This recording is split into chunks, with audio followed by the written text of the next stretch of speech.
Hello and welcome back. Tonight we're dimming the lights and diving into the shadows. See, some stories are best left untold, especially when the clock strikes midnight. But tonight, we're breaking the rules. These are 3 whispers from the dark, tales that cling to the air long after they're finished. So, lock your doors, check under your bed, and get ready. Our first story takes us to a place of healing that sometimes holds on to its pain. Every hospital has that one room, the one the nurses avoid. It's the one where the lights flicker no matter how many times they're replaced. At St. Mary's Hospital, that room was 313. Lena was new on the night shift. She was practical, sensible. She didn't believe in ghost stories until that night. Around 2:47 a.m., during her rounds, she noticed a soft glow coming from under the door of room 313. Strange. She checked the logbook. The room had been vacant for 6 years. The last patient, a girl who went missing the night before she was supposed to be discharged. Curiosity is a dangerous thing in a place like this. Lena grabbed her flashlight, her footsteps echoing in the silent hall. She pushed open the door. A wave of cold hit her. Not just a draft, but a deep, biting chill. The kind that stings your teeth when you breathe. On the otherwise empty bed lay a single patient chart, clean, new, like it had just been placed there. She picked it up. Her blood ran cold. A name typed neatly on the front read, Lena M. Santos, her name. She stumbled back, heart hammering against her ribs. That's when the heart monitor beside the bed flickered to life on its own. A steady, rhythmic beep, beep, beep. She wasn't even hooked up to it. Then the lights went out. Plunged into absolute darkness. The beeping stopped. In the suffocating silence, she heard another sound. The slow, squeaky roll of wheels on linoleum. A gurney moving slowly right behind her. A whisper, cold as the grave, brushed her ear. You're late for your checkup. They found Lena the next morning, unconscious on the floor of room 313. She was disoriented, rambling about a missing girl. When they checked her wrist, the standard hospital ID bracelet she'd been wearing was gone. In its place was an older, faded one. It bore the name of the girl who had vanished from that very room 6 years ago. For our second story, we leave the sterile halls of the hospital and travel to the forgotten corners of a small, rural town. Back in the 1980s, there was a well in a field that the locals called the Wishing Pit. Legend said if you went there at midnight and spoke your wish into the darkness, a voice would answer. But the legend came with a chilling warning. Never, ever answer it back.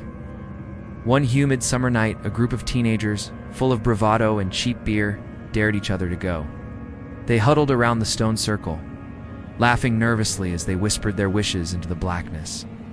For money, for love, for a fast car. Silence. Nothing happened. They started to relax, the tension breaking into jokes, until it was Carla's turn. She was the quiet one, always on the edge of the group. She leaned over the damp stones, her voice barely a whisper. I just wish someone would notice me. The surface of the water below, which had been perfectly still, rippled, and then a voice echoed up from the depths. It was soft, trembling, and full of sorrow. I notice you. Her friend screamed, a chaotic scramble of bodies as they bolted back toward the town lights, but Carla stayed, mesmerized. She leaned closer, her own voice a whisper. Who are you? The voice from the well answered, its tone dripping with an ancient despair. Someone who never stopped falling. They found her the next morning. She was sitting by the well, clothes soaked, her skin pale and clammy. She was staring into the abyss, whispering the same phrase over and over again. I pulled him up. I pulled him up. The police searched the well for weeks, but found nothing. Eventually, they sealed it with a heavy concrete slab. They say that every Halloween. If you dare to go out to that field at midnight and press your ear to the cold concrete, you can still hear voices. 2 of them. One, forever asking for help. And the other, forever answering. Our final story tonight is about a home. A place that's meant to be a sanctuary. But what happens when the sanctuary itself becomes the threat? When Ethan and Mara moved into their new house on Maple Street, the real estate agent beamed and said it had good bones. He just didn't mention that it also had eyes. It started subtly. Every morning they'd wake up and something would be off. The armchair in the living room angled slightly toward the hallway. The curtains in the bedroom pulled open when they knew they'd closed them. At first, they blamed each other, chalking it up to forgetfulness. But the unease grew, so they installed cameras. They spent hours scrolling through the footage. Nothing. No intruders. No strange lights. Not even a mouse. But they noticed something far worse. By comparing the footage night after night, they saw it. The house was changing. The hallways seemed to stretch, just an inch or two longer. The doors would shift, moving slightly down the wall. Even the windows weren't in the exact same spots as the day before. The house was alive. On the 7th night, Ethan woke with a jolt. A primal fear seized him. He looked toward the front door, his escape route, but it was gone. In its place was just a blank, seamless wall of plaster. Panicked, he grabbed his phone to call for help. No signal. That's when he heard Mara's terrified whisper from the bed. "Ethan, I think the house is breathing." And it was. He could feel it now, slow, rhythmic, pulsing through the floorboards.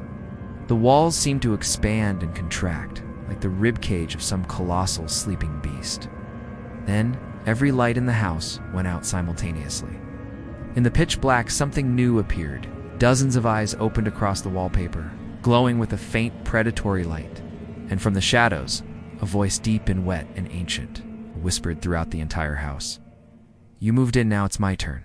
The next morning, the neighbors on Maple Street noticed something strange. The house, the one Ethan and Mara had just bought, looked bigger. And a new window had appeared on the 2nd floor overnight.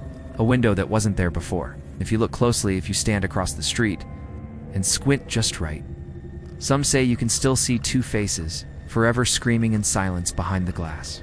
They say fear is just a product of the mind, a trick of the light, a shadow in the corner of your eye. But sometimes fear finds a place to live, builds its foundations in an empty room at the bottom of a well, or within the very walls you call home. And once it learns your name, once it whispers it in the dark, it never, ever stops. Thank you for joining me in the shadows tonight. If you enjoyed these stories, don't forget to like, subscribe, hit that notification bell so you don't miss our next descent into the dark. Till next time, stay safe and try to get some sleep.